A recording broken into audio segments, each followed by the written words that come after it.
तर रामराम मंडळींनो, मी तुमचा दोस्त आणि होस्ट अभिनंदन स्वागत करतो तुम्हा सर्वांचं आपल्या यूट्यूब चॅनलवर, ज्याचं नाव आहे कुबेर मराठी. सो मित्रांनो, आज आपण चर्चा करणार आहोत RBL बँकबद्दल. सो क्वार्टर 1चे जे काही रिझल्ट्स आहेत मित्रांनो, ते काल 19 जुलै रोजी अनाऊन्स झालेले आहेत. सो ह्या क्वार्टरमध्ये कंपनीचे रिझल्ट्स कसे आलेले त्याविषयी आपण डिस्कशन करणार आहोत.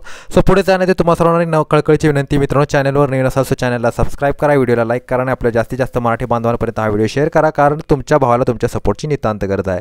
सो बघा, ह्या क्वार्टरमध्ये कंपनीने काही इम्पॉर्टंट अनाउन्समेंट्स केलेले आहेत. असं तर मला सध्या ह्या ठिकाणी दिसत नाही आहे. कोणत्याही पद्धतीचं कोणताही डिव्हिडंड बोनस ह्या ठिकाणी डिक्लेअर केलेलं असं ह्या ठिकाणी दिसत नाही आहे. ओके, सो चला आपण बघूया की ह्या ठिकाणी कंपनीचा जो परफॉर्मन्स आहे ह्या क्वार्टरमध्ये कसा राहिलेला आहे आणि सध्याच्या लेवलवरती इन्व्हेस्टमेंट करणं वर्थित आहे का, फायद्याचं ठरू शकतं का, त्याविषयी आपण डिस्कशन करूया.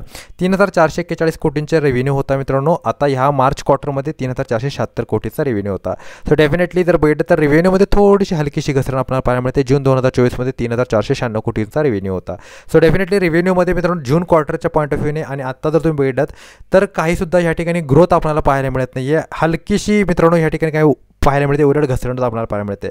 1,960 कोटींचे इंटरेस्ट कंपनीने पे केले आहेत आणि 2,290 कोटींचे खर्च या ठिकाणी झाले आहेत. 809 कोटींचा मित्रांनो फायनान्सिंग प्रॉफिट म्हणजे त्यांचा या ठिकाणी लॉस झालेला आहे. ओके, ऑर्डर इन्कमची जर चर्चा केली मित्रांनो, 1,069 कोटींचे ऑर्डर इन्कम्स आहेत. आणि जर तुम्ही विचार केला नेट प्रॉफिटचा, नेट प्रॉफिटमध्ये तुम्ही स्पष्ट बघू शकता 200 कोटी रुपयांचा नेट प्रॉफिट आहे, जो मागील क्वार्टरमध्ये 69 करोड रुपये होता आणि जून 2024मध्ये 372 करोड रुपये होता. सो इयर ऑन इयर बेसिसवरती मित्रांनो ह्या ठिकाणी काय झालेलं आहे, थोडासा कंपनीला फटका बसताना आपल्याला दिसत आहे. सो ऑल ओव्हर जर परफॉर्मन्स बघितलं तर ह्या ठिकाणी मित्रांनो ॲव्हरेज परफॉर्मन्स राहिलेला आहे असं मी ह्या ठिकाणी म्हणेन.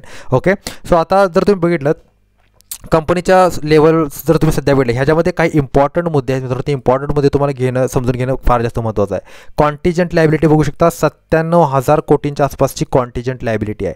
आता कॉन्टिजंट लायबिलिटी मित्रांनो काय असतं की हे तुम्हाला इमिडिएटली पैसे भरायचे नसतात, पण भविष्यामधील संभाव्य जे धोके आहेत त्याला म्हणतात मित्रांनो कॉन्टिजंट लायबिलिटी. म्हणजे जर ही लायबिलिटी यांना भरावी लागली तर मित्रांनो यांना 97,000 कोटी रुपये यांना भरावे लागतील, जे मित्रांनो खूप ह्यूज अमाऊंट आहे. म्हणजे ही भरावेच लागतील याची काही गॅरंटी नसते, पण ही आकस्मिक दुर्घटना यांच्या बाबतीत घडू शकते. सो ही कॉन्टिजंट लायबिलिटी यांच्यावर आहे मित्रांनो. आणि अर्निंग्समध्ये तुम्ही बघू शकता मित्रांनो, मेजॉरिटीच्या अर्निंग्स आहेत त्याच्यामध्ये काय आहे मित्रांनो, ऑदर इन्कम्स इन्क्लूड आहेत. ऑदर इन्कम्सबद्दल मी बऱ्याचशा वेळेला चर्चा केलेली आहे की जर एखादी कंपनी त्याच्या मेन बिझनेसमधून जर पैसे कमी कमवते आणि ऑदर इन्कम्समधून जास्त कमवते, सो फंडामेंटली ती कंपनी मित्रांनो वीक आहे असं आपल्याला दिसते. कारण ऑदर इन्कम्सवरती जास्त काळ तुम्ही डिपेंड राहू शकत नाही, तुम्हाला मेन बिझनेसमध्ये सुद्धा ग्रोथ करावी लागेल. त्याच्यामुळे तुम्ही बघू शकता स्टॉकचा परफॉर्मन्ससुद्धा कसा वोलेटाईल आहे आणि एकंदरीत एका साईडवेज रेंजमध्ये स्टॉक आपल्याला खेळताना दिसत आहे. आता जर तुम्ही बघितलं कंपनीचे रिटर्न ऑन कॅपिटल एम्प्लॉयड आणि रिटर्न ऑन इक्विटी हे सुद्धा मित्रांनो बिलो ॲव्हरेज आहेत. ॲटलिस्ट मित्रांनो 10 ते 12% तरी मित्रांनो ह्या ठिकाणी मी ॲव्हरेज रिटर्न्स मानतो, पण मित्रांनो हे बिलो ॲव्हरेज रिटर्न्स आहेत. ओके, हे सुद्धा एक सगळ्यात महत्त्वाचं कारण ह्या ठिकाणी आपल्याला दिसतंय. प्रमोटर होल्डिंग मित्रांनो ऑलमोस्ट झिरोच आहे, म्हणजे झिरोच प्रमोटर होल्डिंग आहे. ओके, आणि जर तुम्ही बघितलं इतर गोष्टी जर बघितलं मित्रांनो, 16,000 कोटींचं मार्केट कॅपिटलायझेशन आणि 30चा पी आहे. सो एका मिडकॅप कंपनीसाठी 30चा पी सुद्धा मित्रांनो काय असतो, खूप जास्त हाय असतो. ही गोष्ट लक्षात ठेवा.